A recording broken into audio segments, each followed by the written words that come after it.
Happy 200th birthday to Charles Frederick Worth.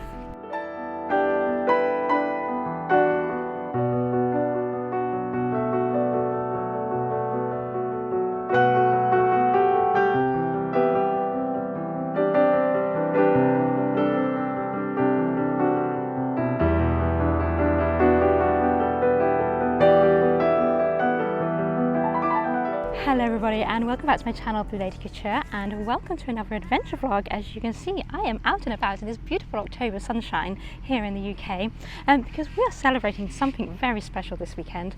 We are celebrating the birthday of Charles Frederick Worth, who was born here 200 years ago this weekend. Now, if you don't know who Charles Frederick Worth is, who are you and what are you doing on my channel? Joking. But seriously, if you're not familiar with Charles Frederick Worth as a person, I'm pretty sure if you've got an interest in costume history and fashion, particularly through the 19th and early 20th centuries, you will have at least come across examples of his work, either in paintings, in photographs, or extant pieces that exist in the museums. Because Charles Frederick Worth is one of the most iconic individuals of the whole fashion history in the Western world. He is known as the Father of Haute Couture, and he establishes practices when he opened his salon in Paris that are still basically used today in the haute couture industry.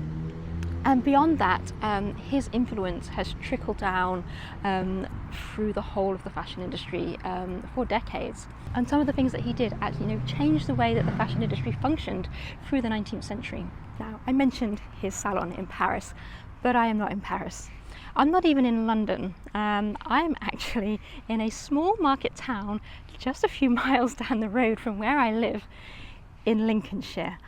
I am in the small market town of Bourne in the southern part of Lincolnshire, and yes, Bourne, spelled B-O-U-R-N-E, and this is where Charles Frederick Worth was born. Yes, he was a Lincolnshire lad, which just blows my mind, and I actually didn't realise that till the early part of this year when I first kind of started hearing the rumblings about the Bicentenary celebrations that were going to be happening.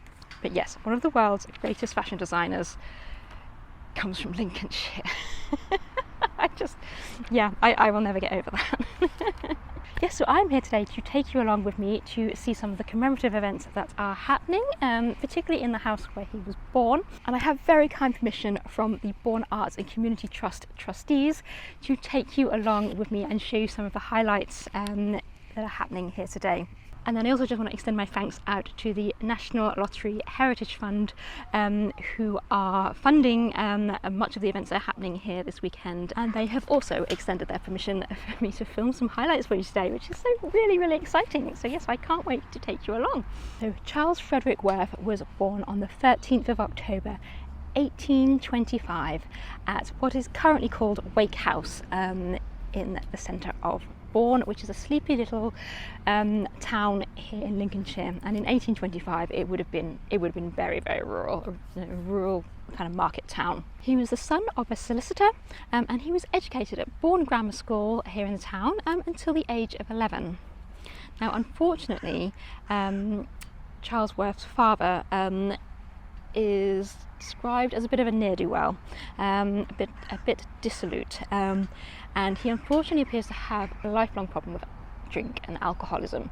And things appear to come to a head when Charles is 11 years old, and his father abandons the family, disappears, and leaves him, his brother and his mother basically with nothing. This is a time when the male head of the household is the breadwinner, so to just suddenly disappear and abandon your family like that is no small thing. However, for better or for worse, by age 11 actually Charles is able to go to work. He can seek employment to help bring some money in for his family, and his brother is older than him as well. So at age 11 he basically has to give up his schooling and seek employment. So he starts working for a local printing firm here in the town, but he doesn't get on with it. And through family connections, it's believed, he actually manages to secure an apprenticeship down in London. So at barely 12 years old, he leaves his hometown here in Bourne and goes down to London to start an apprenticeship. And he secures this apprenticeship at a prestigious company in Piccadilly called Swan and Edgar. And they are basically kind of a pre-runner of the modern department store. So they're kind of a mercantile dry goods kind of seller that have sort of different departments, one of which is the textiles department. And it is here that obviously through his apprenticeship that Charles develops his passion for clothing and fashion, and also but his understanding of textiles, because I think that's one of the key things of Charles Frederick Worth is he understood textiles, how they worked, how they draped, how different types of fabrics move together, those key things that are so important to fashion and clothing design. A few years later, in 1846, he decides time for a change, and he goes to Paris. And the famous story is that he goes to Paris with just £5 in his pocket and not really speaking very much French. And I think that's a big thing for anyone to do, but to do it in the 19th century, and not very old either, is kind of incredible. But somehow he makes it work, and once again he manages to secure a job at a prestigious kind of department mercantile type store called, and I'm sorry if I butcher this French pronunciation, Gageline is where I'm going. I could be wrong. Yes, but they're a famous kind of mercantile store and drapers in Paris, and they most notably supply fabrics, silk fabrics especially, to the court dressmakers. And obviously that is going to become very key later on for our Mr. Charles Frederick Worth. So while he's working at Gageline, he also meets his future wife, and he starts to offer a making up service, a dressmaking service to clients. Initially it starts as a way to enhance the products that Gageline sells, and kind of showcasing what can be done with the fabrics, and they also sell things like mantles and the big cashmere shawls, which are the big fashion accessory that are worn in the mid-19th century. So he starts to develop a way to kind of showcase these products, and it catches the attention of the wealthy clients, and his skill in dressmaking is clearly very evident. And then he starts to kind of basically get commissions. Now initially Gageline actually supports him and offers him a dressmaking department within their store. But the way it kind of reads is that he gets a bit above his station. He has all these big grand ideas of where he wants to go and what he wants to do. I guess he's creative at the end of the day. He's a designer. I think we've all been there, But clearly those in charge at Gageline weren't so keen, and they weren't interested in pushing in that direction. So in 1858 he leaves there and goes into a partnership with a young man called Otto Boberg, and they establish essentially the House of Worth at Rue de la Paix, 7 Rue de la Paix in Paris. So for now, I shall leave the story there because I'm looking at the time and I need to get to Wake House to see what is happening today and attend some of the first events. There are basically lots of events happening in there today, and they are all completely free. The only thing I've had to do is just kind of book my place in advance in some of the talks and lectures because spaces are limited, but there's been no cost. It's completely free. I also believe they are hosting like kind of family and kiddie crafting sessions, kind of design your own Worth dress kind of sessions and things like that. And there are also some Worth pieces on display as well, so I'm hoping I'll be able to show you some of those, and of course I'm going to show you some highlights. I'm not going to film the entire thing, but I'm going to show you some highlights of the talks and the lectures that I attend. I have booked in for 3 of them today, because I'm sure you don't want to sit through, or maybe you do, sit through 3 hours of lectures on the history of the House of Worth. But yes, I shall certainly, if I can, show you some highlights of those. So I'm going to make a move and I shall catch up with you a little bit later. One of the sayings among costumiers within the kind of historical costuming community, anyone that's a fan of historical costuming in the 19th and 20th centuries, is that we all have our Worth dress. And that is a dress that you have seen, whether it's, you know, a photograph in a book of a collection, or, you know, you've actually seen it in a museum, or it's in a painting or something like that. But it's the Worth dress that speaks to you. And because the House of Worth obviously lasted for almost 100 years, there are so many different styles that you could choose from. There's, you know, the saying is that there is something for everybody. I will show you here. This is my Worth dress. This is in the collection of the Kyoto Costume Institute in Japan, and it's in one of my books that I have at home.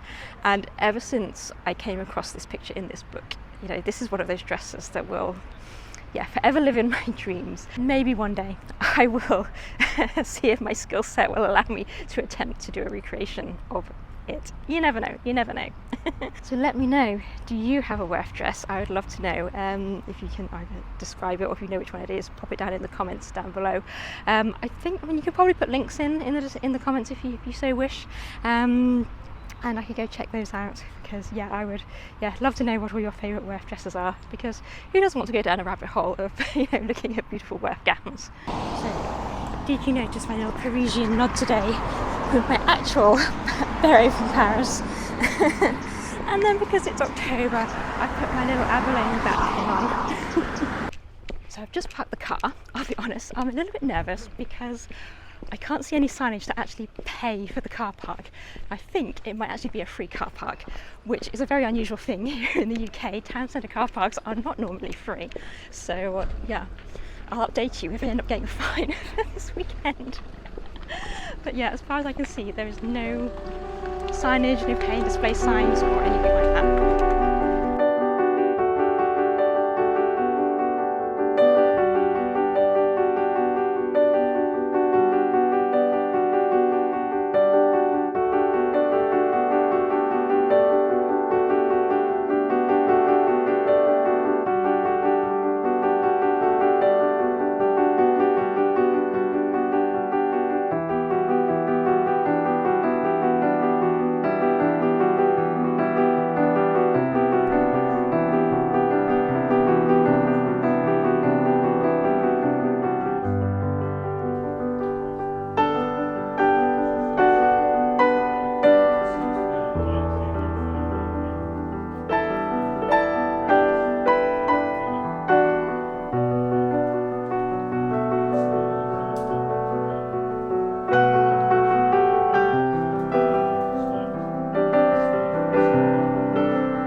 But as soon as we got the long-term maintenance and repairs lease in 2016, we were then allowed to spend our money, and it literally was making the building safe. So the photograph in the corner there, you think that's about 1868, and you can see that that's the bay window in. So the mosaics that you see, we had the old town hall done on a series of classes. People brought in old crockery, which was all broken up, and took turns over a series of weeks of producing that lovely mosaic. And then the children did this mosaic on this wall here. So it's an original staircase. It's been bodged a few times to make it a bit safer. If you look here, there's a hanging point for a gas light there. Yeah. We don't have many original features around. The window casing, that's original. The glass isn't. So William Worth, who bought the house, his father was earning 50 guineas a year, which is a reasonable amount. Right.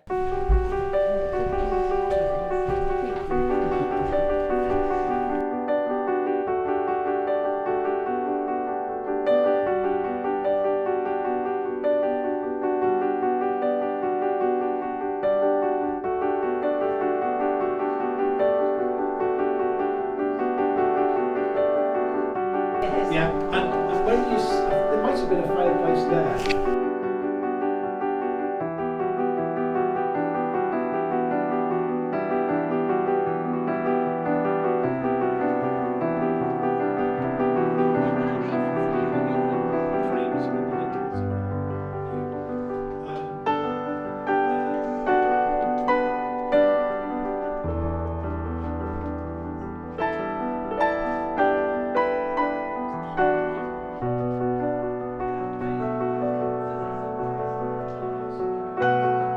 So we've had to put a new lead guttering in, much wider. So the water damage, but what it's left us with is the openness of the brickwork, and we get people around and they can tell you what brick it is, where's it from? yeah, so it's just like, you know, it's amazing. Oh, there's some amazing people who love bricks. People have, yeah. You can see in the top right of the ceiling that there's some reed, and that's like a reed and door ceiling as well. Oh wow.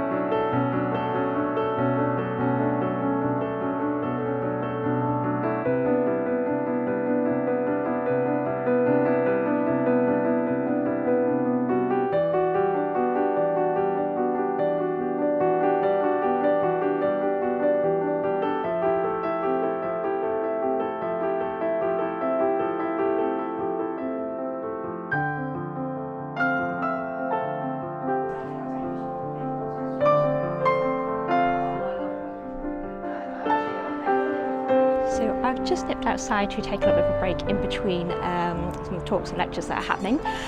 So we started off with a talk by Philip Quincy, who is a direct descendant of, I do apologise as well if we're kind of on the main road from Bourne here, so it's probably quite noisy, but hopefully my microphone will help sort some of that out.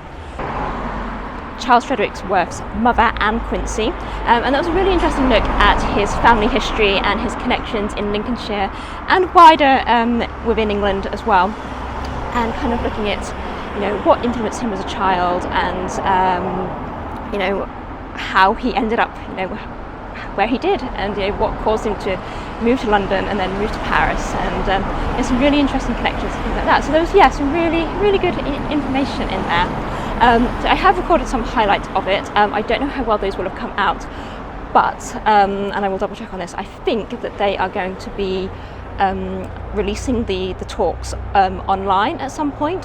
So if that happens, I will be sure to put details and links down below so that you can go and do that. And then straight after that, I went on the tour of Wake House with one of the trustees, who was actually the trustee that I was emailing just a few days ago. So that was a really interesting tour around the building, as it is today. Sadly, there is not a lot of the original features left. With it was taken over by the council during the 1960s. And as is often the case, really loud bus. And it's so often the case in the 1960s. It was a time when, you know, Victorian history wasn't particularly popular, and yeah, a lot of buildings do get the original features taken out during that era. But it was really interesting to see, actually, you know, underneath the modernisations and its current use as a community centre, that it has, you know, the history is there, from the old brickwork, the wonky doors, the wood trims and things. All those are things that, you know, Charles Frederick Worth would have, you know, seen and walked through and, you know, potentially touched, and yeah, so it's really nice to have that connection with history there. So that was really fascinating as well. So right, it is about 10 to 12, and I have got my next talk to go to. Charles Frederick Worth and his notion of a new way of presenting a fashionable idea to a certain set of customers. How was that possible in the middle of the 19th century? Why hadn't it happened beforehand? To understand Victorian women's fashion, you have to understand Victorian society, and I'm going to start by looking at this picture, because this picture is amazing for understanding what Victorian society was.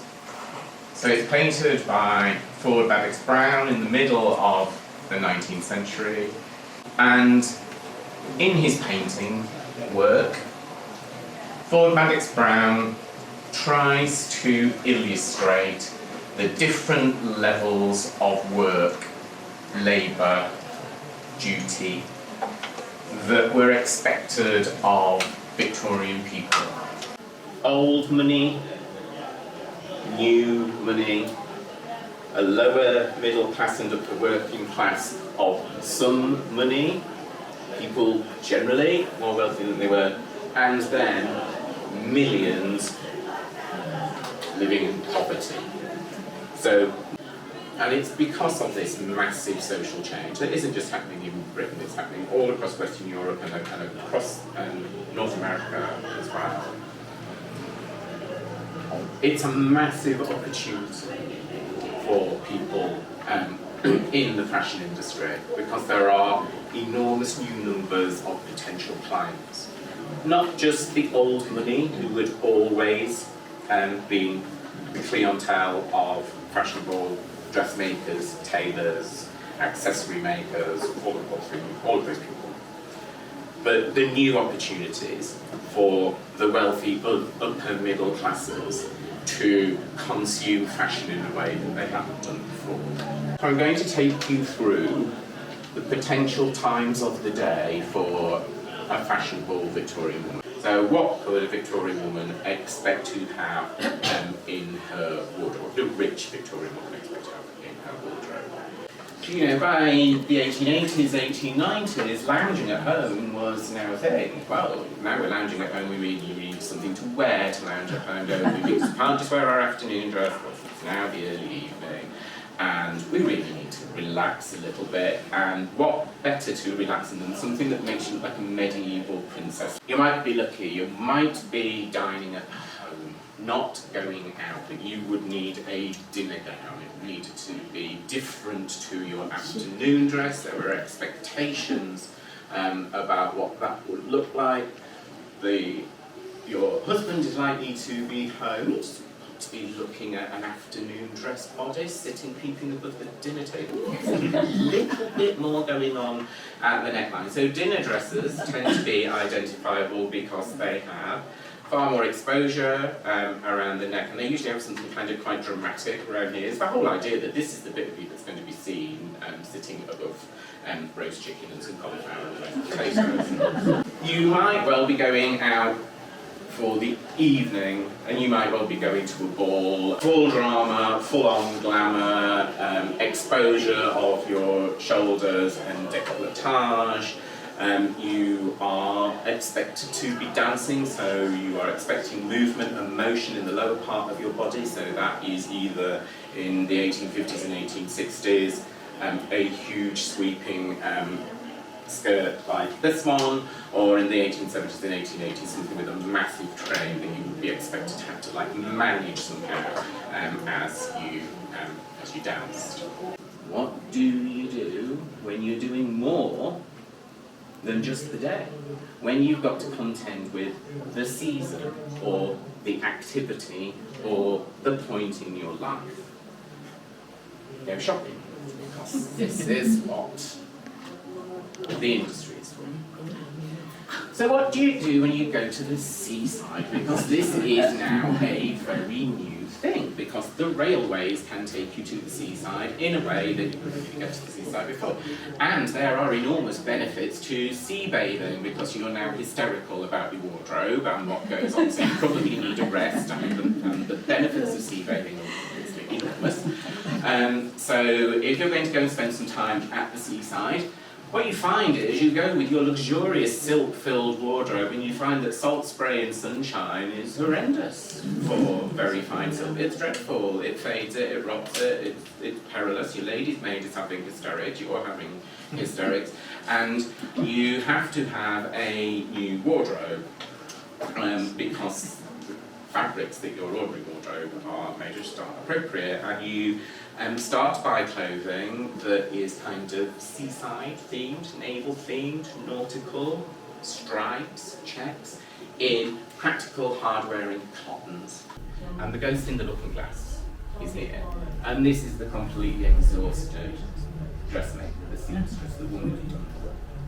Absolutely shattered. Because the story is, we wouldn't have disappointed your ladyship, of course, if it's a late order for a grand occasion. You know, well, we've pulled out all of the stops for you, but you look fabulous, so off you pop, have a lovely evening, and here is the poor, exhausted seamstress. In 1843, Thomas Hood wrote a poem called The Song of the Shirt. And it was written in honour of a Mrs. Biddle, who was a widow and seamstress living in wretched conditions in London. In what was common practice, Mrs. Biddle sewed trousers and shirts in her own home using materials which she was provided by her employer, but which she was charged a deposit of £2. In a desperate attempt to feed her starving children, Mrs. Biddle pawned the clothes that she'd actually made and accrued a debt that she then couldn't pay. She was sent to the workhouse, and we don't really know what happened to her after that. However, her story became a catalyst for those who actively opposed the wretched conditions of England's working poor, and who often spend 7 days a week labouring in inhumane conditions, barely managing to survive, with little or no prospect of relief. Thank you for listening.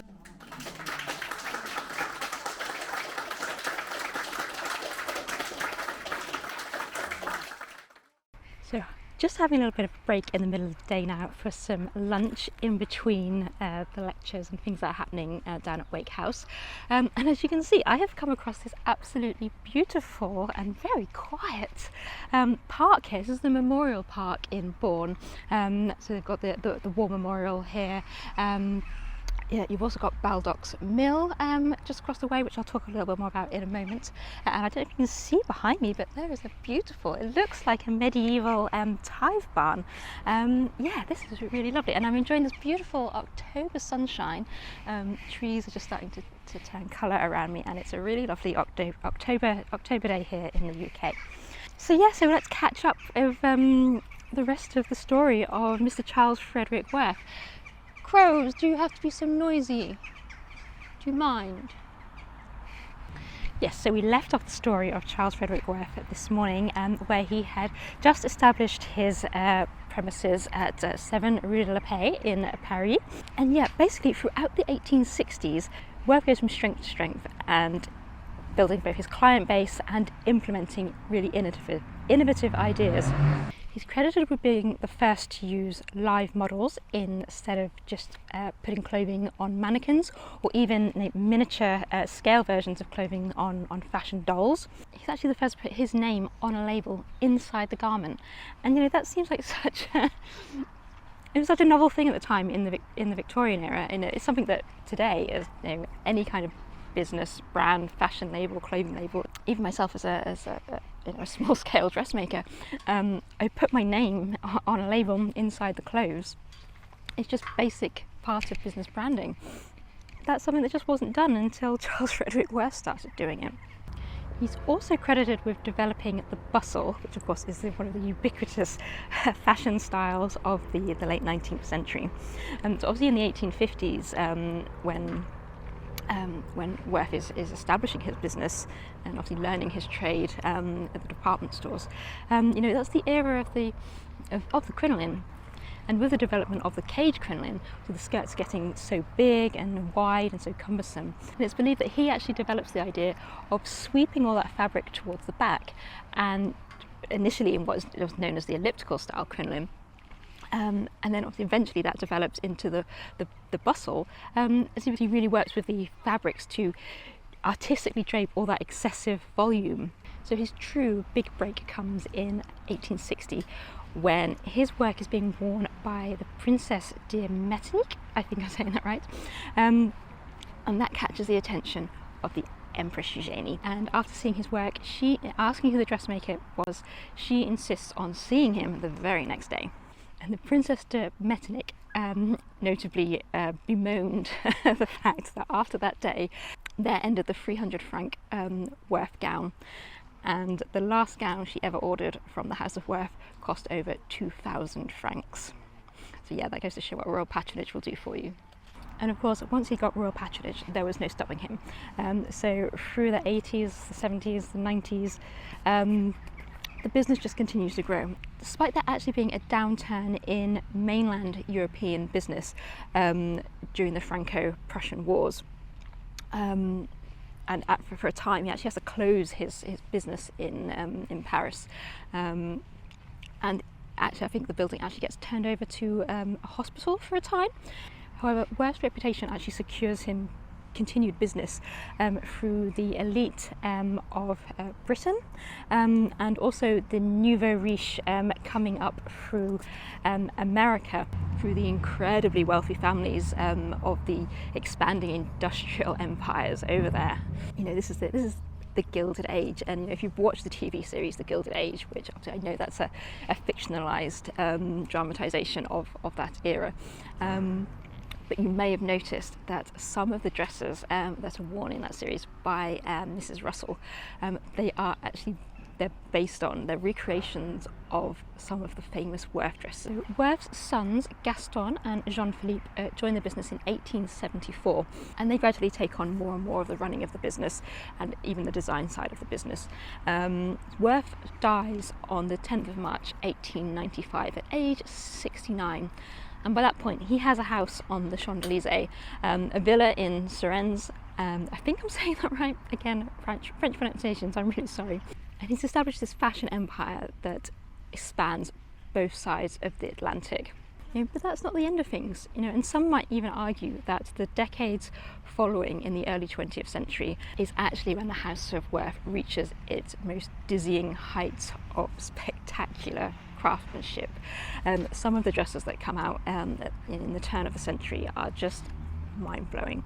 However, despite laying the foundations for the haute couture industry and kind of instilling practices that are still used today within that industry, the House of Worth struggles to remain competitive through the 30s, 40s and the 50s. You know, obviously that's the era of the big fashion houses, some of which, you know, are still established today. You know, and like many things, it can be a struggle to remain competitive and fresh and, you know, enticing to changing society, changing world and changing, you know, markets, things like that. So the House of Worth finally closes its doors in 1956. So that's just shy of 100 years, which again, it's an incredible legacy. So I just want to say, happy 200th birthday, Mr. Charles Frederick Worth. Thank you so much for your legacy and inspiring me with your beautiful, beautiful creations, as well as countless other costume historians and costume heads all around the globe. So this building here is Baldock's Mill. I believe this is one of 3 surviving mills from the Doomsday era, which, yeah, obviously this building is obviously not from the Doomsday, it's obviously a much later building. But yeah, that's a fascinating little piece of history. You know, I love my little history snippets like that. The Bourne Civic Society run the little museum here, which has obviously a lot of local history. I believe there's like a car racing history connection as well.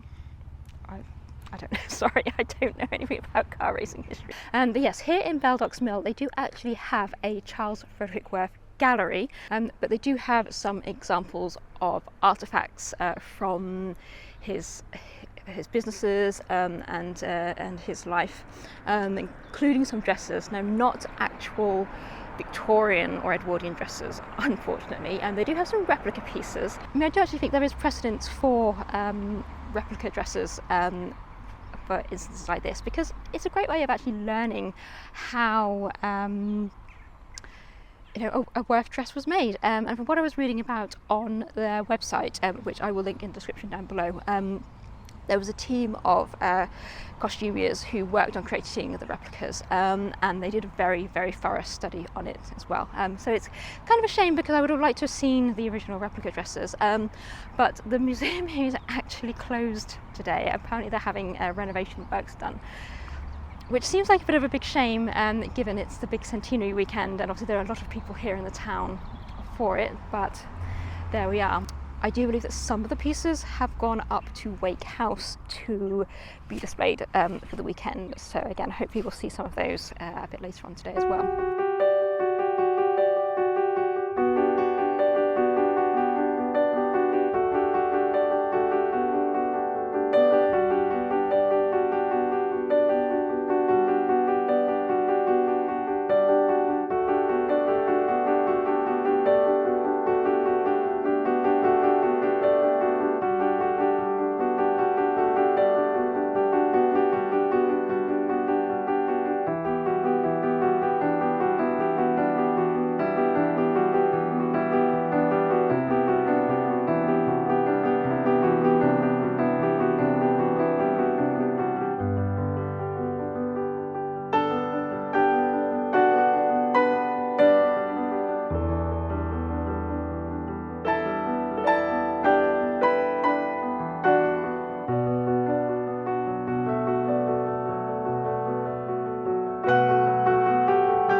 So these next pieces are specially on loan to Wake House for the bicentennial weekend, and they are held in the collection of Leicestershire County Council Museums. So we have this beautiful black wool jacket from the late 1940s, which is absolutely stunning, and then this equally gorgeous and very autumnal coppery orange and black cocktail dress, and the way they've worked the pleating to accentuate and play with the stripes in the pattern of the silk is just absolutely breathtaking. I would really love to, I say pick this apart, but metaphorically speaking, and figure out just how they've done all that beautiful drape work around the hips. That's absolutely gorgeous cocktail dress. And then at the back here we have this early 20th century Edwardian gown in, I believe it's silk velvet, and this is also owned by the collection of the Leicestershire County Council Museums, but it is sadly too fragile to be moved and put on display. So the National Lottery Heritage Fund has arranged for this very high quality, pretty much full size image to be printed and displayed for this weekend. Then this final piece is this beautiful beaded velvet evening cape, which is believed to date from, again, the early 20th century. But this is owned by and has been loaned to Wake House for the weekend by a living relative of the Worth family, which is Olivia Worth Hogarden. I think that's saying her name right. The lady who was curating this particular display actually very kindly offered to let me go behind the barriers so I could get some close-up photos and video for you, which was really, really lovely, and I very much appreciated that. Being able to get up close to such incredible pieces of history is always an absolute pleasure, and yeah, totally in my happy place doing things like this. Okay, well, we're past allocated time. Yeah, sure. So thank you very much. You're welcome.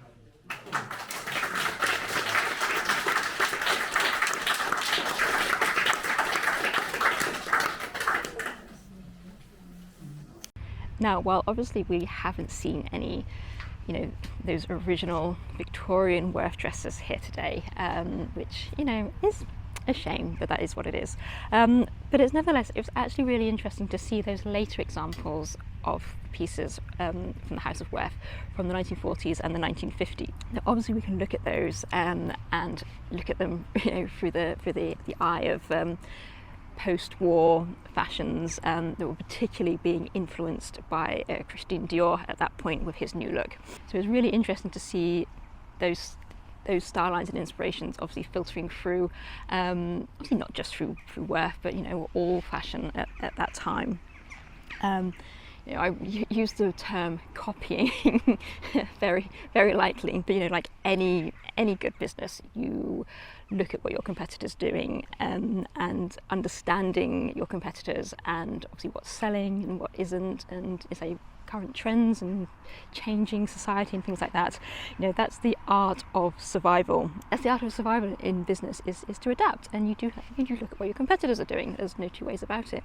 But I do think it's slightly ironic that the fashions of the post-war 40s and into the 50s, particularly inspired by Dior's new look, are really influenced by that extravagant Victorian styling. So you see, in their own distinctive way, but crinolines make a comeback, as well as the finely tailored and fitted structured bodices.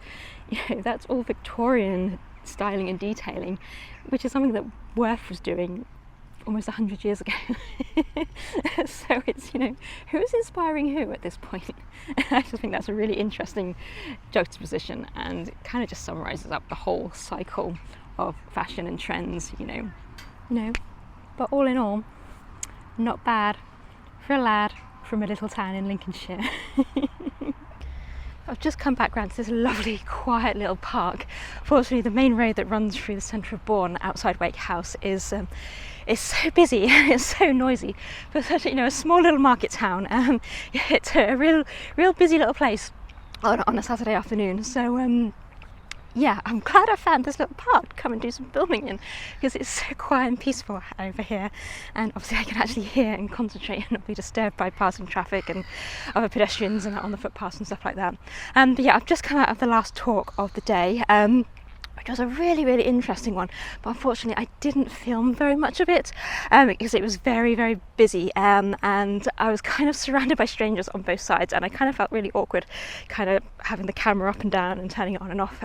Fortunately, this camera does make a slightly annoying beeping noise when you turn it on and off, and also I didn't want to impact the people around me who are also there to watch the talk. But it was a really, really interesting talk discussing both Worth and the court painter Franz Xaver Winterhalter, who bizarrely, apparently, never met, but obviously famously the court ladies that he depicts in many of his paintings throughout the mid-19th century are believed to quite often be wearing Worth gowns, and I think that's one of the things with Worth, is obviously he's from an era when photography is still in its early stages, and although photography exists, it's black and white, and you don't get the colour, the extravagance of the colour, or possibly even the detail that Franz Xaver Winterhalter shows in his artwork. So it was a really fascinating talk by the gentleman's name, who is, I apologise if I say this wrong, but I think it was Scott Schiavone. I may have said that wrong. He does have a YouTube channel apparently, so I will link that down below. And I will go check out his channel myself, because I've not come across him before, but he appears to be an art historian and costume historian, so I think he might be worth giving him a follow and checking out. But yeah, that was a really fascinating talk, and one of the things he actually spoke about was that some of the original gowns, Worth gowns in museums, is that they're not actually complete, possibly, because as depicted in most of the paintings by Franz Xaver Winterhalter, is that these gowns are enveloped in clouds of tulle, or in silk tulle originally, but of course tulle and silk it being a very, very delicate fabric, and silk is prone to rot. And if it doesn't rot, it can shatter. You know, it just disintegrates over time because it's such a delicate fabric. Yes, it is actually very fragile when it gets old. And yeah, so that was a really interesting thing that I've never actually even considered, is that some of those beautiful Worth dresses that you see in museums, which on the surface, you know, they look beautiful, but they're quite, you know, plain skirts and sort of plain coloured. They would have actually been draped in yards and yards of silk tulle, which, you know, throws a whole different light on the Worth gowns. And then when you look at them in comparison to, like I say, the Winterhalter paintings, yeah, that just suddenly makes so much more sense. But yeah, so that concludes a really fascinating day of talks and lectures, learning so much more about the history of Charles Frederick Worth. I do hope that you have found it interesting too. Obviously, I have literally just touched the surface on the history of Worth. And, you know, just, you know, highlighted a few key dates and things that kind of happened in the timeline of his life, and obviously beyond in the continuing House of Worth. But it has been so lovely to come out here, celebrate the history of Worth, who, you know, as it turned out, is a Lincolnshire lad. I mean, who would have thought? So it's been really lovely to celebrate that local history and that local collection here in my home county. So if you have enjoyed this video, please do give it a thumbs up by clicking the little thumbs up icon down below. And if you want to leave me a comment, that really helps my channel out, encourages YouTube to push it out to more people, and it means that I can engage with you as well. So, you know, ask me any questions, what you've enjoyed in this video. Let me know what your favourite Worth gown is, if you have a favourite Worth gown. If you want to subscribe here on YouTube, you'll be notified when my next video goes out. Or if you want to go one stage further, you can subscribe to my website, which will get you signed up to my newsletter. And it will also give you some discounts in my costume web shops as well, if you're so interested. I would love to have you as an additional part of my whimsical little corner of the internet, where we discuss all things historical costuming, fantasy costuming, yeah, all sorts. You'll sometimes find me in my sewing room, or you'll find me out and about at interesting events like this.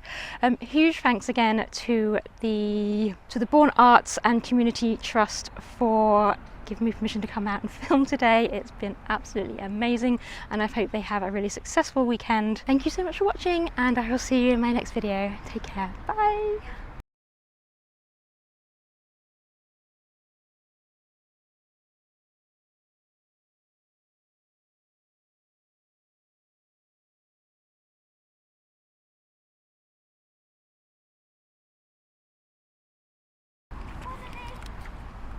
Oh, why do the people have to come and sit right next to me?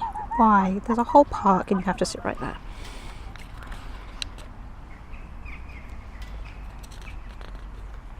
Go see Doctor. Go.